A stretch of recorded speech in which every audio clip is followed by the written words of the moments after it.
I said, Maria Angeles knows a lot of things. She's a very devoted scholar and also has helped us out of many problems we've got in the program. She is currently working on the perception of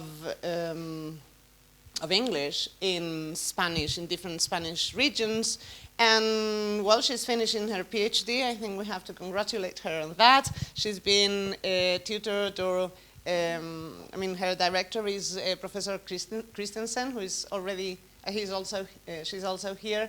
And she's also contributed several presentations in international conferences. She's taught English at university. I mean, she's done all kinds of things, and now she's, I'm not even enjoying, but still she's on a research stay in Belgium.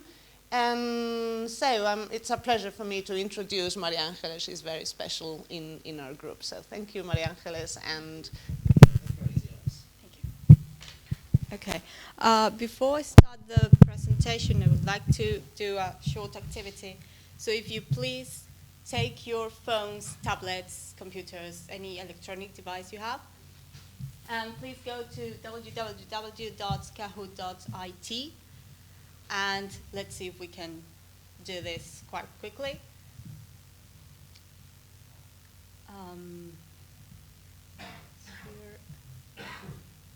Okay. So you should see, let's see if this works. Okay, when you go into that webpage, kahoot.it, please type this number and write your nickname. It doesn't have to be your real name. I can't shout. Maybe this is better? Okay.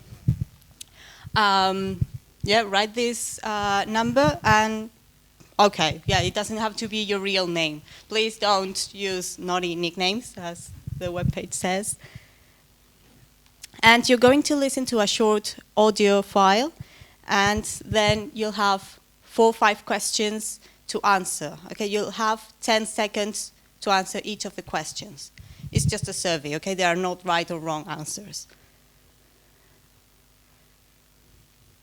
Okay, so while you log in, I'll play the audio file. Maria, yes? excuse me. Enter. Do we need to write our name there or especially? You need to write this number there. Oh, okay, sorry. And once you write the number, you write your nickname. Sorry. Uh-huh. Oh, maybe because there are more people there and there are more. Oh, yes, I can't see. Okay. Okay, so while you continue typing your nicknames, I'll play the audio file. Please, call Estela. Ask her to bring these things with her from the store. 6 spoons of fresh snow peas, 5 thick slabs of blue cheese, and maybe a snack for her brother Bob. We also need a small plastic snake and a big toy frog for the kids. She can scoop these things into 3 red bags, and we will go meet her Wednesday at the train station. Okay, so that was the audio file. So are you ready? Let's see. We have 5 questions about foreign accents. And the first question is the speaker you just listened to a native speaker of English? So you have yes or no, and in your device you have a red button and a blue button. So just click on the button you think. Okay, so yeah, most of you agree that this speaker is not a native speaker of English. Let's see. Okay, so where is the speaker from? In this case, I think you have 4 answers, 4 options.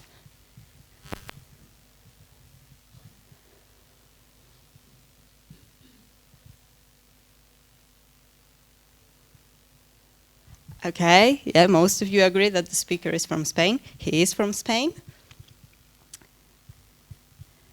How strong is his accent according to your perception? Very strong, a bit strong, not very strong, and not strong at all.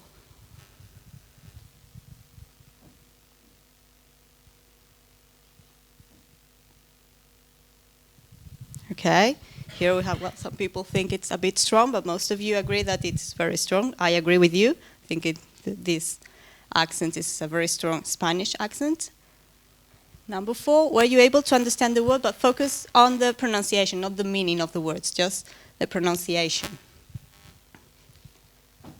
So did you understood 100% of the words, 75%, 50, or less than 25? Okay, well, so more or less you could understand what the speaker was saying. And finally, were you able to understand the message? Now focus on the meaning, what the speaker was saying, not the words.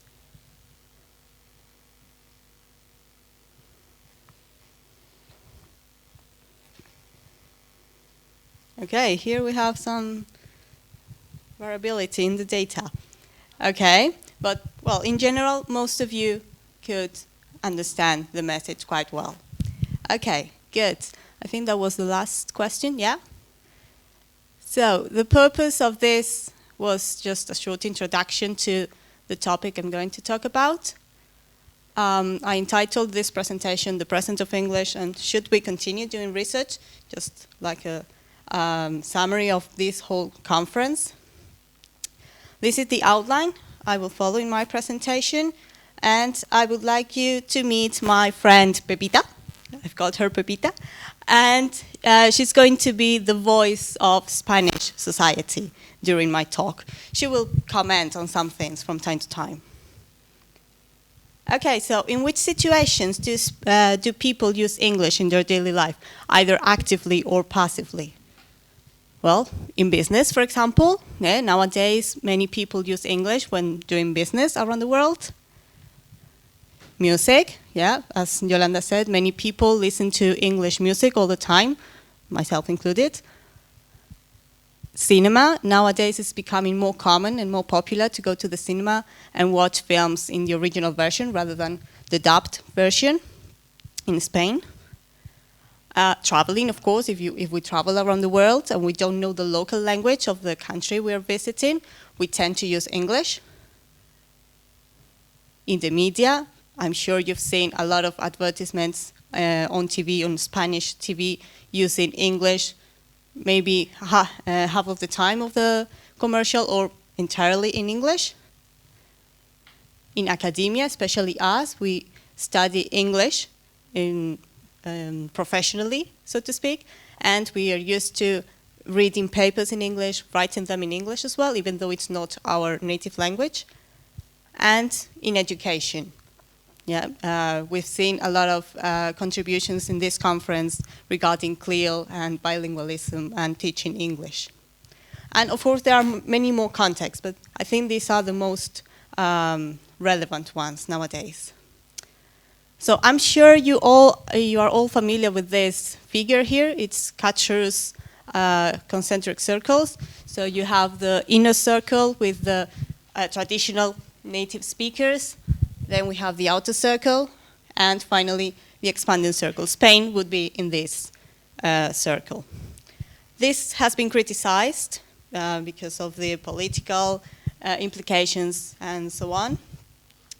But I'm not sure you can see the figures here, the numbers, but it says that in the outer circle from 100 to 1,000 million people speak English.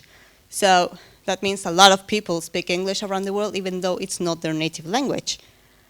And this implies that most of the interactions in English take place among non-native speakers of the language, statistically speaking. I mean, if there are more people in this circle, it's more probable that the interactions occur in English. An estimation of David Crystal in 2003 said that around 80% of the communication in English worldwide occurs among non-native speakers of the language. And of course, each speaker speaks with their own accent and in their own variety. So, this communication among non-native speakers tend to be analyzed in English as a lingua franca. But what is English as a lingua franca, or ELF? It doesn't have to do anything with Legolas up there, okay? There are many definitions about this term, English as a lingua franca, but the most common one nowadays is this one by Saddlehofer. She describes, or she says that English as a lingua franca is any use of English among speakers of different first languages, for whom English is the communicative medium of choice and often the only option. But what exactly is English as a lingua franca? Well, it is not a variety, okay? It's not the same as British English or Indian English. It's not a variety, it's a way of using English. It's spontaneous. It's not the same as English as a second language or English as a foreign language. These two concepts mean that people learn English to integrate in a native community, but ELF is not that. ELF is used among non-native speakers of the language, and it's used in certain situations. And finally, it is not exclusive to non-native speakers. At first, it was thought that since English as a lingua franca is used mainly among non-native speakers of the language, native speakers could not be part of this phenomenon. But it's not true, okay? Native speakers are also included in this type of communication. So English as a lingua franca stands on the differentiation between the nativeness principle and the intelligibility principle. According to Levis in 2005, he distinguished between the nativeness principle, according to which it is both possible and desirable to achieve native-like pronunciation in a foreign language. On the other hand, the intelligibility principle states that learners simply need to be understandable, and that communication can be successful even though people have their own foreign accents, and they may be even strong. So ELF stands and says that we should move from the nativeness principle to the intelligibility principle. Why? Because it is very difficult, if not impossible, to achieve a native-like pronunciation in a foreign language. So we should abandon these unrealistic notions of achieving perfect communication through the native-like proficiency, and instead aim at the intelligibility principle, which is a more achievable goal. But what is intelligibility? Well, bad news. There is no broad agreement on the definition for this term, and depending on the researcher, it can mean different things to different people. So we have a problem here. We need to be cautious when we read papers dealing with intelligibility, because we need to be sure how each researcher conceives this term. For some people, intelligibility is used as an umbrella term. That is, the speaker is intelligible, he or she is understood, in general. However, other researchers distinguish between more specific concepts. For example, Smith and Nelson distinguish between intelligibility, comprehensibility, and interpretability, meaning the first one, intelligibility, it is related to word or utterance recognition, related to pronunciation. Comprehensibility has to do with word or utterance meaning. And finally, interpretability has to do with the meaning beyond the word, that is the locutionary force, related to pragmatics. Other researchers, such as Derwin and Munro, distinguish between intelligibility, comprehensibility, and accentedness. In this case, intelligibility is the extent to which a speaker is actually understood. Therefore, it's quite similar to Smith and Nelson's concept of intelligibility. However, comprehensibility has to do with the perception of the difficulty in understanding the speaker. That is, it's a subjective measure of intelligibility. How difficult it is to understand a speaker in my own perception. And finally, accentedness has to do with the deviation from the local variety in terms of pronunciation. Okay, so we have a lot of different concepts.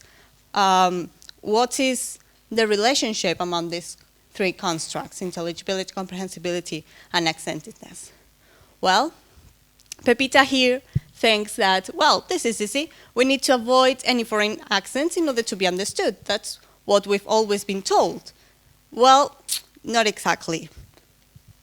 In 2009, Derwin and Munro concluded that intelligibility and accentedness are partially independent.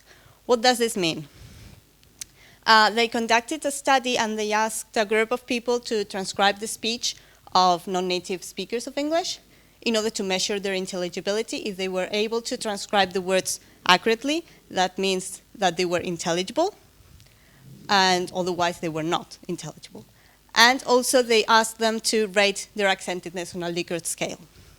And they discovered that whenever, for completely intelligible speech, it was rated as either having a strong foreign accent or a mild foreign accent. So you may be completely intelligible and have either a strong or a mild foreign accent. That's okay. However, they also discovered that when speech was rated as having a strong foreign accent, most of the times it was highly unintelligible. So we need to be cautious, because if we have a strong foreign accent, we may be lucky and we are understood, or not. But this doesn't mean that if we have a strong foreign accent, we are not going to be understood. In some cases we are not, and in some cases we will be understood. Okay, now let me tell you a short story. At the end of the 20th century, a group of non-native speakers of English was learning the language in London. Yeah, they were there learning English as a second language. And they all had different L1 backgrounds. They came from different places around the world, so they had different accents. And yet they were able to communicate with one another without major problems. There were some problems, of course, but they could manage. And the teacher observed this, and she started thinking, well, why are they able to communicate if they have a strong foreign accent and they deviate a lot from RP English? Well, she concluded that pronunciation was one of the main causes of communication breakdown. However, this doesn't cause those major problems. And she continued observing her students, and she concluded that there was a list of pronunciation items which all non-native speakers of English should master in order to achieve this intelligibility. In this table, you can see a summary of the Lingua Franca Core, which is this list of items that Jenkins concluded. She is the teacher I mentioned in my story. And in the first column, you can see the core features, that is, those important aspects of pronunciation that non-native speakers should master in order to be understood. In the second column, you can see the non-core features. In this case, all these aspects can deviate from the chosen standard, and supposedly we are fine. If we cannot pronounce the th or the th sound, we're doing good, because we are going to be understood. Yeah? In the case of the thinking, that could be a problem. But in general, there shouldn't be any problems. Okay, so when I read about this, I thought, what about the Spanish people? Do we need to learn all these things and disregard all these things? And I found that Walker had adapted the Lingua Franca Code to the Spanish context. And as you can see in this list of items, if you are familiar with the Spanish phonetics and phonology system, you can see that most of these items are either sounds which do not exist as phonemes in Spanish, or they are phonetic aspects that, again, are not distinctive in Spanish. You may be wondering, well, we do have these three sounds, but the g, why are they here? Well, in Spanish, we do have these sounds as phonemes, but in intervocalic position, they change to become an approximate sound. So instead of, in my data, I found a lot of people saying maybe instead of maybe. Yeah, so this could be a problem, because they're not actually producing the plosive sound. That's why those three sounds are there. Okay, so this Lingua Franca Core implies that non-native speakers are actually encouraged to maintain their foreign accent, because if we have a look here, we can deviate from the chosen standard in all these aspects, and we can show our accent. And here Pepita says, well, hang on a sec. I've always been told that if I have a foreign accent, it means I don't know English, even though my grammar is perfect, even though my vocabulary, I have a lot of vocabulary items in my lexicon, but if I don't pronounce properly, it means I don't know English. Okay, that's what society thinks. But again, Darwin and Monroe discovered that having an accent is not a sign or overall low proficiency.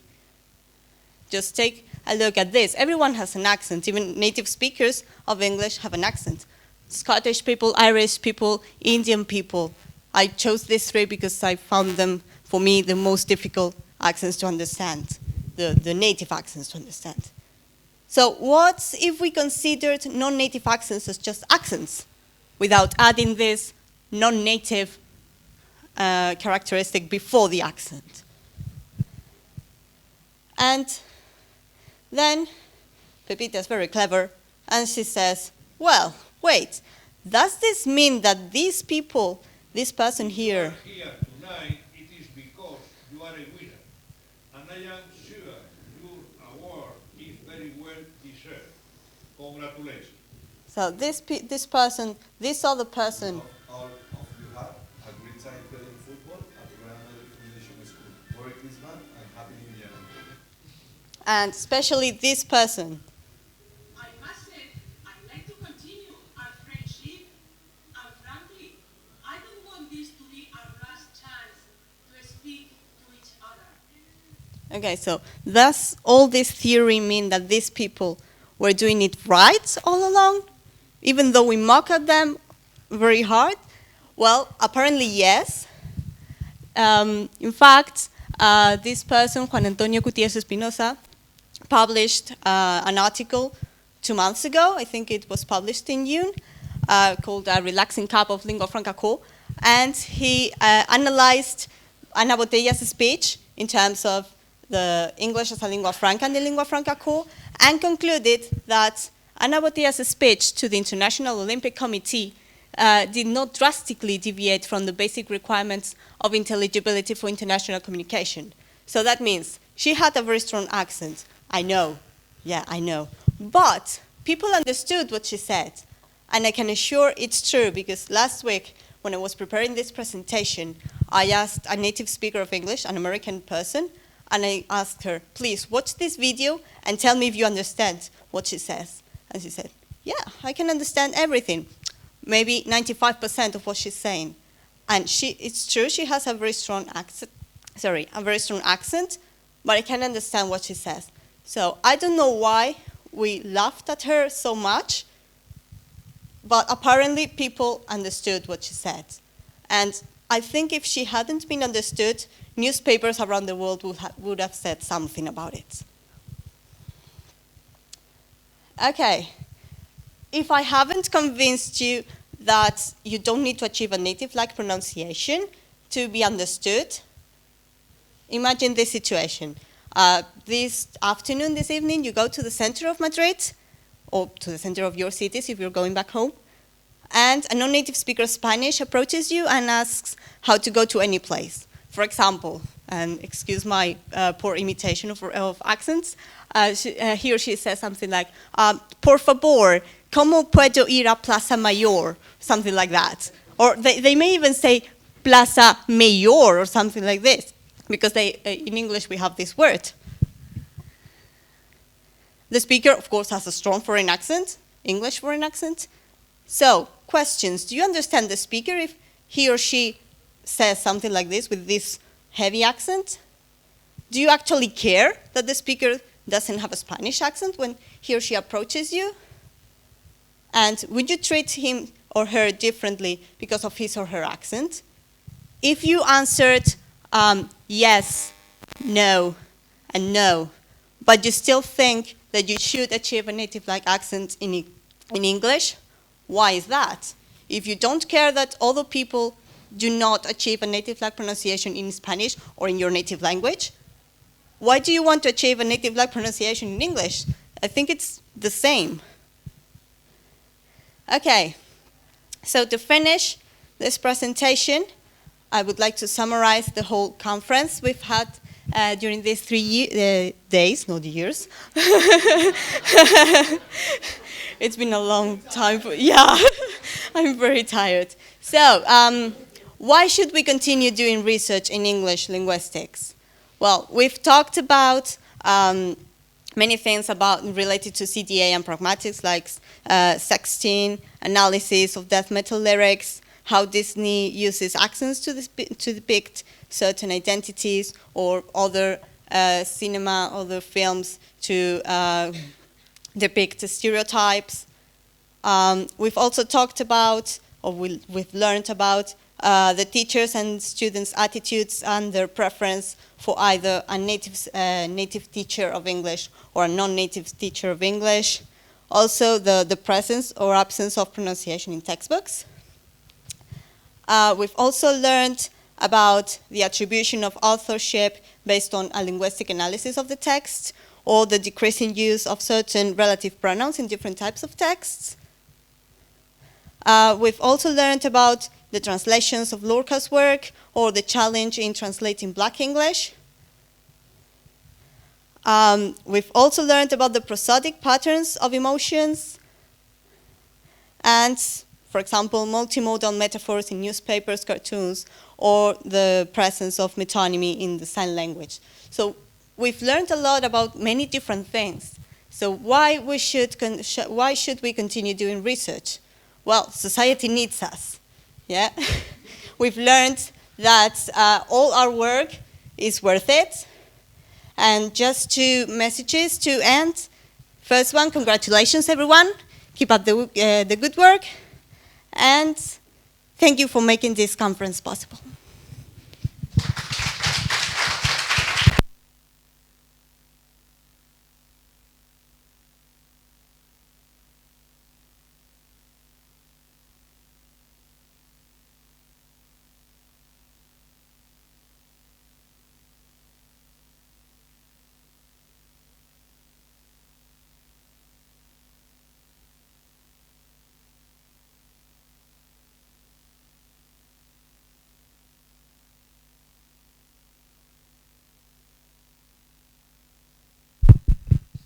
Thank you. It's only this, so. Somebody told me once something you may have heard before, but which struck me then and has accompanied me for the last 25 years of my life. Life is like a book which sometimes ourselves and sometimes circumstances write, and one day a chapter will end and another one will start. You've heard it, haven't you? 5.5 years ago, in this very same room, sitting there, one of the key chapters of my life ended. It was the day when I defended my doctoral thesis. I'm not going to talk about my life and the book of my life here, but I find this event very relevant at this particular moment. Why? We're all also ending another little chapter of our lives today, and a lot of you will soon be closing the chapter of your lives as well. This chapter began around 12 months ago, when after the summer holidays, Dr. Paloma Tejada, as the director of the PhD program, told us about this project and the seeds for the beginning of the second edition of Upsell, whatever you want to call it, after so much pronunciation, were established. We had our first meeting a couple of months after that, and from the very beginning, we realized that to cook any recipe, no matter what a brilliant kitchen and cooking utensils you may have, including a Thermomix, if you have no ingredients, there will be no dish. It was when we knew that without participants, there would be no conference. Our main efforts concentrated then on passing the news of this conference. And when your proposals started to arrive, we began to believe that our dish could get cooked. Certainly, we were not mistaken when we selected and accepted your proposals. We have had the pleasure of attending your presentations, and the quality has been outstanding. We have also been able to appreciate a lot of potential in all of you and in your work.